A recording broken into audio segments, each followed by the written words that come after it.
ప్రతి జిల్లాకు మెడికల్ కళాశాల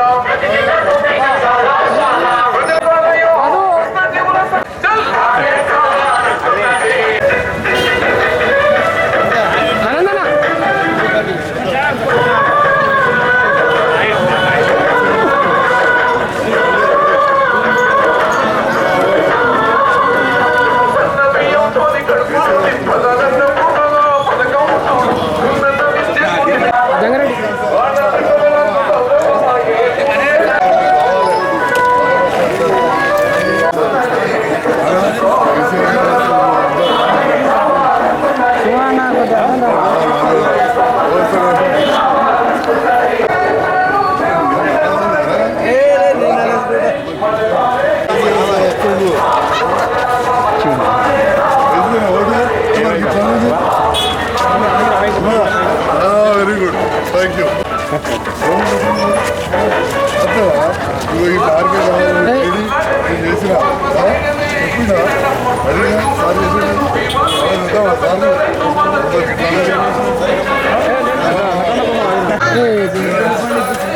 మరి కేసీఆర్ మళ్ళీ ముఖ్యమంత్రి చేయాలి మరి ఆధారం కావాలి కేసీఆర్ ఎట్లా కాదు కేసీఆర్ అందరూ అడగతంతా అది चलो तो पूरा खत्म अरे उन्होंने आपके हाथ से देना सीमेंट ऐसा वाटर चांस पॉम्पलेट दिया फोटो अरे पकड़ो मामा पकड़ो జగిత్యాల పట్టణంలో 1వ వార్డు 2వ వార్డు 17, 18, 19, 3, 4 వార్డుల్లో ప్రచారం చేస్తున్న సందర్భంలో ఈరోజు జగిత్యాల పట్టణంలో 1వ వార్డు నుంచి మళ్ళీ ప్రచారం ప్రారంభించడం జరిగింది. మన పెద్దలు బాజిరెడ్డి గోవర్ధన్ గారు కేసీఆర్ గారు నియమించిన అభ్యర్థి వచ్చినాడు విశేషమైన స్పందన లభించింది. 10 వార్డులలో ఆ రోజు ప్రచారం చేశాం. 10, 11, 20, 29 అదేవిధంగా 14, 15, 16, 32, 33, 34 వార్డుల నుంచి మా కౌన్సిలర్స్ గంగమల్లి కావచ్చు, మల్లేశం కావచ్చు, అక్కడ కూతురు రాజు, శేఖర్ అందరూ కూడా దాదాపు 5-6 వార్డుల నుంచి పెద్ద ఎత్తున మల్లికార్జున ప్రజలను సమీకరించడం జరిగింది. ఆహ్వానించగానే రావడం జరిగింది.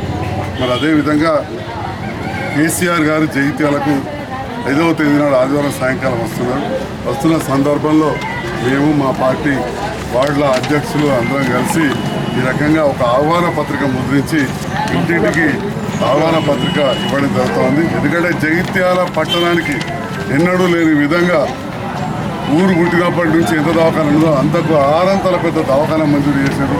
మెడికల్ కాలేజ్ ఇచ్చారు. బ్రహ్మాండంగా జిల్లా అయింది. దాంతో పాటుగా మార్కెట్లు కొత్తవి ఓపెన్ అయినాయి, పార్కులు అయినాయి, బస్ స్టాండ్లు మంచిగానే. అసలు కొత్త బస్ స్టాండ్ ఎవరు పట్టించుకున్న లేకుండా అట్లాంటి 75 లక్షలతో సామాన్యులు పోయే బస్ స్టాండ్ కూడా మనం మంచిగా చేసుకున్నాం. రోడ్లు వెడల్పు చేసుకున్నాం. కొత్త ట్రైన్లు కట్టుకున్నాం. ఇవన్నీ కూడా కేసీఆర్ గారు మంజూరు చేశారు. పేదవాళ్ళ కోసం 4,520 ఇండ్లు రాష్ట్రంలోనే ఎక్కడ లేని విధంగా డబల్ బెడ్రూమ్ ఇండ్లు భోజనం అవన్నీ కూడా కట్టించినాం. కొద్ది పని మిగిలిపోయి ఉండే కొత్త ప్రభుత్వం వచ్చింది. 5 నెలలు దాటింది. నేను గౌరవ ముఖ్యమంత్రి గారిని 2 సార్లు కోరినాం. స్థానికంగా కూడా ఉగాది నాడు అన్ని కంప్లీట్ చేసి పంపిస్తామని కొత్త ప్రభుత్వంలో ఉన్న అతి ముఖ్య నాయకులు చెప్పారు. కానీ ఉగాది పోయింది, ఎలక్షన్ అయిపోతుంది. ఎలక్షన్ అయిపోయాక మళ్ళీ 15 ఆగస్టుకి ఏదో రుణమాఫీ అంటున్నారు. ఇంతవరకు కేసీఆర్ గారు ఇచ్చిన గదే 2,000 రూపాయల పెన్షను, గదే రైతు బంధు అవే ఉన్నాయి తప్ప ఏ ఒక్క కొత్తది రాలేదు. మొన్న ఎలక్షన్ల ముందు బతుకమ్మ చీరలిస్తే కూడా ఎలక్షన్లను పక్కన పెట్టి ఇప్పటికి కూడా మా ఆడబిడ్డలకు ఆ బతుకమ్మ చీరలు కూడా వంచలే. మరి ఈ రకంగా ఏం చేసినా ఇవాళకి కూడా కేసీఆర్ గారే ప్రజల గుండెలు ఉంటున్నారు. కేసీఆర్ గారి ద్వారానే జగిత్యాల అభివృద్ధి అయితేనే భావన ప్రజలు ఉన్నది. మరి ఒకటొకటి చెప్పుకుంటూ పోతే చాలా కార్యక్రమాలు జరిగినాయి. మన గ్రౌండ్లు కావచ్చు, స్కూల్ బిల్డింగ్ కూడా పాత బస్ స్టాండ్లో ఓల్డ్ ఏజ్ స్కూల్ చాలామంది చదువుకున్న బిల్డింగ్, ఆ పాత బిల్డింగ్ నడిలో పాడుపడ్డట్టుండే అది మొత్తం తీసేసి మంచిగా కొత్త బంగ్లా కట్టినాం. అట్లా ఇక్కడ కాలేజ్ అమ్మాయిలది ఉంటే మంచి కాంపౌండ్ చేసి అక్కడ చెట్లు అన్నీ పెట్టినాం. కానీ ఇప్పుడు దురదృష్టం ఏంటంటే పట్టించుకోక మళ్ళీ రోడ్ల మీదకి అన్ని టెంట్లు దుకాణాలు వచ్చేస్తున్నాయి. అది మంచిది కాదు. ఏదో పొద్దుగా వచ్చి కొద్దిగా అమ్మకపోయేటోళ్ళు బండి ఉన్నోళ్ళు పెట్టుకోవాలి. కానీ అక్కడ బట్టీలు పెట్టడం అనేది అక్కడ జ్యూస్ సెంటర్లు చిన్నగా పెట్టుకోవాలి. కానీ పెద్ద పెద్దగా చేసి ఆక్రమిస్తున్నారు. ఇదివరకు గొల్లపల్లి రోడ్డు కూడా చాలా మంచి వెడల్పు చేసినాం. అందరు బతికే విధంగా ఇప్పుడు ఎదురుగా నాయి బ్రాహ్మడు అంటే మనం పల్లెటూరు భాషలో మంగళంటాం. ఒక 6 ఫీట్ల డబ్బాలో మంచిగా కటింగ్ చేసుకుంటూ బతుకుతున్నాడు. ఆ రకంగా 6 ఫీట్ల డబ్బాలు వేసిస్తే మళ్ళీ ఏమవుతుందో మీరు అందరూ చూస్తూ ఉన్నారు. నేను వాళ్ళని కూడా కోరుతా ఉన్నా, రోడ్డు కూడా పెద్దగా ఉంటేనే యాక్సిడెంట్లు కావు. మరి ఇప్పుడు చూడండి 50 రోడ్డు ఇదంతా కూడా పెద్దగా చేసినాం. కొంచెం స్పీడ్ బ్రేకర్లు ఇచ్చినాం. ఈ మధ్యకాలంలో ఎవరు కూడా చనిపోయిన వాళ్ళు లేరు. అదే బైపాస్ రోడ్ 36 వంకలు నది కొత్త చేసింది. ఎంతోమంది చనిపోతూ ఉన్నారు ఆ బైపాస్ రోడ్డు మీద. చాలామంది 7 యాక్సిడెంట్ అయింది చనిపోయారంటే మోతే బైపాస్ రోడ్ అంటాం. అలాంటి పరిస్థితులు ఉన్నాయి. మరి అవన్నీ కూడా మళ్ళీ ఇంకా మంచిగా చేయాల్సిన అవసరం ఉంది. కేసీఆర్ గారు ఖచ్చితంగా మళ్ళీ రావాలని ప్రజలు కోరుకుంటున్నారు. జగిత్యాల చుట్టుపక్కల ఉన్న చెరువులలో ఎవరైనా తగ్గడి మట్టి తీసినట్టే అది కేసీఆర్ గారు. మట్టి తీయడమే కాదు, ఇలా చింతకుంట చెరువు, మోతే చెరువు, కండపల్లి చెరువు బ్రహ్మాండంగా మంచి అభివృద్ధి చేసినాం. బతుకమ్మ తంతెలు కట్టినాం, పార్కులు చేసినాం, జిమ్ములు చేసినాం, వ్యాయామశాలలు చేసినాం. పుట్టిన వాళ్ళు ఎవరైనా దవాఖానకు ఒక తప్పదు, మంచి తల్లి పిల్లల దవాఖాన 100 మంది డాక్టర్లను పెట్టినాం, 130 మంది డాక్టర్లు వాళ్ళ రైతుల కోసం రైతు బజారు చేసినాం. ఆఖరికి పుట్టిన వాళ్ళు ఎవరైనా పోక తప్పదు. శ్మశాన వాటికలు కూడా మంచిగా చేసినాం. అంటే ఈ రకంగా 24 గంటల కరెంట్ ఇస్తూ జగిత్యాల పట్టణం ఊరు పుట్టినప్పటి నుంచి ఎన్ని కరెంటు స్తంభాలు అలా సగం కరెంటు స్తంభాలు తెలంగాణ వచ్చిన చేసినాం. దాంతో పాటుగా నీళ్ళ ట్యాంకులు దరూర్ క్యాంపులో కట్టినాం, కొత్త బస్ స్టాండ్ దగ్గర కట్టినాం, ఇక్కడ కట్టినాం. ఈ రకంగా ఊరంతా కూడా కొత్త పైప్ లైన్లు కూడా వేయడం జరిగింది. టీఆర్ నగర్లో కొత్త ట్యాంకులు కట్టినాం. బీద వాళ్ళు ఉంటారు జగిత్యాల పట్టణం వాళ్ళు. అదేవిధంగా నూకపల్లి డబుల్ బెడ్రూమ్ దగ్గర మొత్తం ఇల్లు కంప్లీట్ చేసి గుట్ట మీదకి నీళ్లు పోయే విధంగా పైప్ లైన్ మొత్తం వేసి ఒక ట్యాంకు కట్టినాం. మళ్ళీ 14 కోట్ల రూపాయలు ఒక్క నీళ్ల కోసమే నూకపల్లి 2 పడకల గదివాళ్ళ కోసం మంజూరు చేయడం జరిగింది. అదనంగా 12 కోట్ల రూపాయలు అక్కడ రోడ్ల కోసం, 4 కోట్ల రూపాయలు కరెంటు కోసం కూడా అప్పుడున్న ప్రభుత్వం మంజూరు ఇచ్చింది. నేను గౌరవ ముఖ్యమంత్రి గారిని విజ్ఞప్తి చేసిన. అదేవిధంగా ఇక్కడ స్థానిక నాయకులు కూడా, ఇప్పుడున్న అధికార పార్టీ నాయకులు అక్కడికి వెళ్ళి కూడా చెప్పారు. ఇప్పటికి కూడా డబల్ బెడ్రూమ్ వాళ్ళకి రేపు చేస్తాం, ఎల్లుండి చేస్తాం అనుకుంటూ మరి ఇస్తే ఓట్లు వేయరు అనుకుంటున్నారు ఏందో.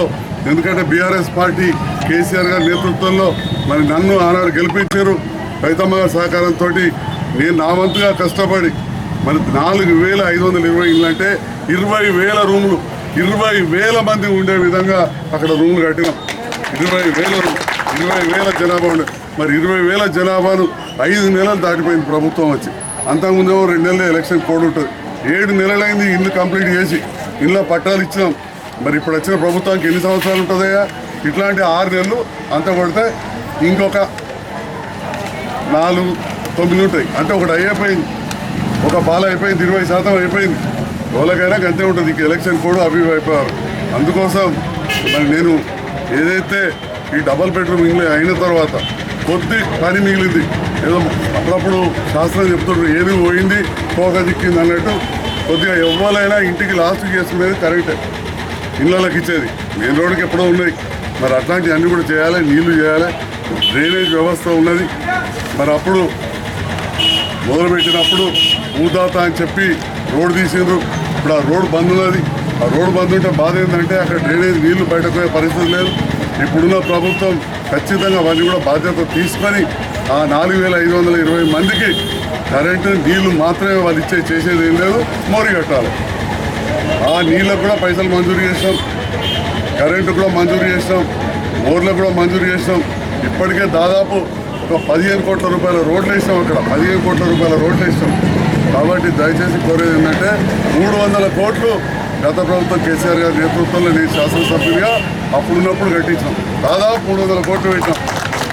ఇప్పుడు ఒక 30-40 కోట్లు పెడితే 20,000 మంది సుఖంగా ఉండొచ్చు.